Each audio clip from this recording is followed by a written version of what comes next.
Uno dice, no habéis oído su voz, ni habéis visto su aspecto. ¿Qué está queriendo decir? Acá está hablando de las revelaciones. Es decir, ¿quién vio el aspecto de Dios? ¿Quién pudo oír la voz de Dios? Bueno, de alguna manera, los discípulos en el monte de la transfiguración escucharon una voz. En el bautismo de Jesús se oyó una voz. Moisés en el Sinaí escuchó una voz. ¿Y cuántos hombres más, no? Samuel oyó una voz. Los fariseos no habían escuchado una voz. ¿Quién vio el aspecto de Dios? Bueno, a Dios nunca fue visto por nadie jamás. Sin embargo, Dios se ha manifestado de maneras especiales y las cuales han podido observar. Una de ellas puede ser la de Moisés con la zarza, donde Dios le muestra su espalda. Y también Elías vio algo parecido. Y también hay otras epifanías, digamos, en otros puntos de la historia. ¿Qué está queriendo decir Jesús? Ustedes nunca tuvieron una revelación particular de Dios, una revelación específica.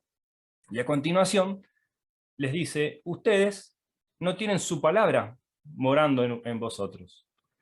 ¿Qué está queriendo decir acá? Bueno, en la revelación no tiene sentido que Dios se revele si no va a comunicar algo, ¿no? Y eso que comunica a Dios a través de su revelación es su palabra, es información, logos, es una información especial, un contenido informativo articulado de alguna manera ya. Y eso es lo que está contenido dentro de cada revelación. Y lo que le está diciendo acá Jesús a los fariseos es, ustedes ni siquiera vieron ni escucharon a Dios, y segundo, lo que él dijo, ustedes no lo tienen en su corazón. Esa información revelada no está en su corazón. Y después les dice, bueno, lean las escrituras, sigan leyendo las escrituras, pero ustedes piensan que en ellas tienen la vida. Es decir, ellos guardaban las escrituras, la tenían escrita en la mente, la llevaban ¿cómo se llama? En la muñeca.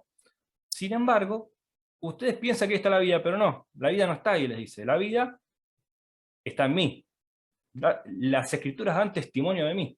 Quizás Jesús está queriendo decir, bueno, todo en conjunto, la profecía, lo que la escritura expresa, apunta hacia mí. O quizás está queriendo decir, las escrituras me dan la razón. En cualquiera de los dos casos, creo que hay una diferenciación técnica que Jesús hace entre revelación, entre palabra de Dios y entre escrituras.